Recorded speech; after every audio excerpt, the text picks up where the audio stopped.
SP Purvanchal financial service राष्ट्रीयकृत व private बैंकों एवं कंपनियों द्वारा लोन सुविधा सभी प्रकार के लोन दिलाए जाते हैं। अधिक जानकारी के लिए कॉल करें 8962928082। पता एक्सिस बैंक के पास, दशहरा मैदान, नीमच।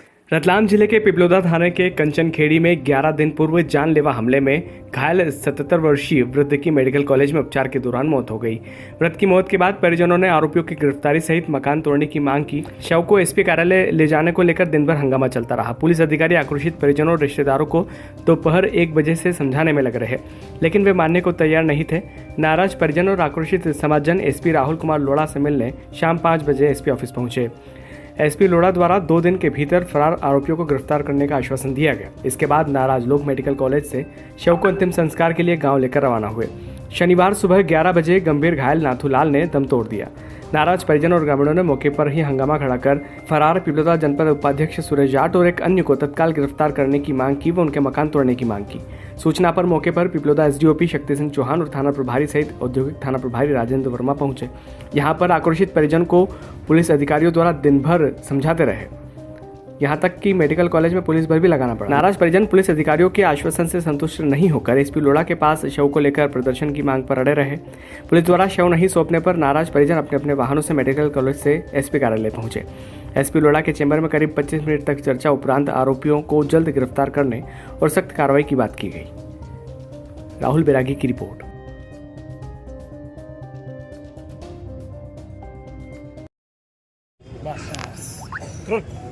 क्या मामला है अभी आप बताएं।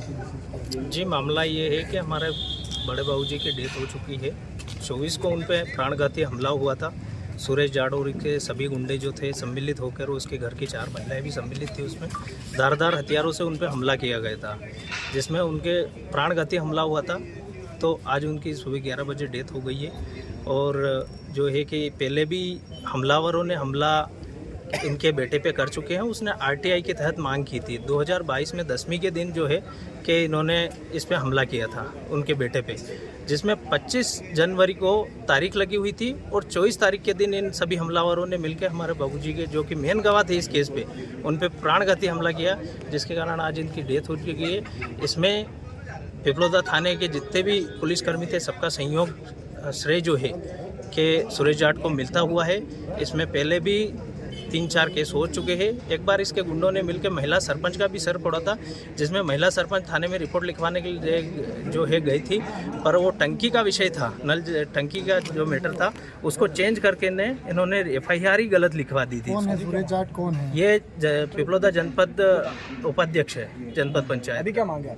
हमारी मांग 3 है। सबसे पहले थाना सस्पेंड हो, क्योंकि हम थाने से पूरा गांव परेशान हो चुका है। कम से कम 4-5 जनों पे आत्मघाती हमला हो चुका है, और अगर श्रेय नहीं होता तो आज हमें ये दिन नहीं देखना पड़ता कि हमारे बाबूजी के साथ आज जो भी दुखद घटना हुई है, इसका बहुत कहीं ना कहीं ये थाने वाले ही जिम्मेदार है इसके। दूसरा, इनके घर को तहस नहस किया जाए। यदि एक मुस्लिम समाज का किसी व्यक्ति पर थूक देता है तो उसके घर पे तहस नहस कर दिए जाते हैं। आज तो हमारे एक व्यक्ति को ही इन्होंने मार दिया, तो फिर पुलिस क्यों सो रखी? प्रशासन इसका जिम्मेदार प्रशासन ही। तीसरी मांग हमारी ये है कि अपराधियों को जल्द से जल्द गिरफ्तार किया जाए। पुलिस के हमारे कहने पर भी जो है कि 4 महिलाओं के नाम नहीं जोड़े हैं, उनके नाम पर भी एफआईआर दर्ज हो, और जल्द से जल्द जो है प्रशासन कार्रवाई करे। विवाद का कारण मेन यही रहा कि हमारे भाई ने जो है कि भ्रष्टाचार किया हुआ था। जब ये सरपंच पति था सुरेश जाट, उसमें नल जल योजना के तहत इसने भ्रष्टाचार किया था, और उसकी मांग जो है कि हमारे भाई ने की थी, आरटीआई के तहत मांग की थी, उसके तहत उस पर जो है कि 2022 को तेजादशमी के दिन उस पर हमला किया गया था। ठीक। पिपलोदा वाला क्या मामला? पिपलोदा में कुछ दिन पहले एक मारपीट हुई थी, जिसके अंदर एक व्यक्ति को जो है वो ज़्यादा चोटें आने की वजह से उसमें 307 का मामला पंजीबद्ध किया था। घटनाक्रम कुछ इस प्रकार था कि कुछ चीज़ों को लेके 2 व्यक्तियों में, जो एक ही समुदाय के हैं, जाट समुदाय के हैं, उन लोगों में आपस में झगड़ा चल रहा था। 1 साल पहले भी इनमें झगड़ा हुआ था, जिसके अंदर एक क्रॉस कायमी भी हुई थी। और उसी मामले को लेके जब गवाही इनकी लगी हुई थी, तो गवाही के ना जाकर आपस में कॉम्प्रोमाइज़ करने को लेकर इनमें पुनः विवाद हुआ था कुछ दिन पहले, जिसमें एक व्यक्ति को जो है वो ज़्यादा चोटें आई थी, जिसके आधार पर 307 का मामला पंजीबद्ध किया था, जिसमें 8 लोगों को आरोपी बनाया हुआ है। पुलिस के द्वारा 3 लोगों को राउंड अप कर लिया है। एक उसके अंदर जो आरोपी है सुरेश जाट नामक, उसका लोगों का ये कहना था कि वो पीछे से सारी चीज़ों को कंट्रोल कर रहा था, तो उसका भी नाम बढ़ाया जाए। तो एफआईआर में भी उसको उसी तरीके से, जिस तरीके से बताया था उसी हिसाब से उसमें लिखा भी गया है।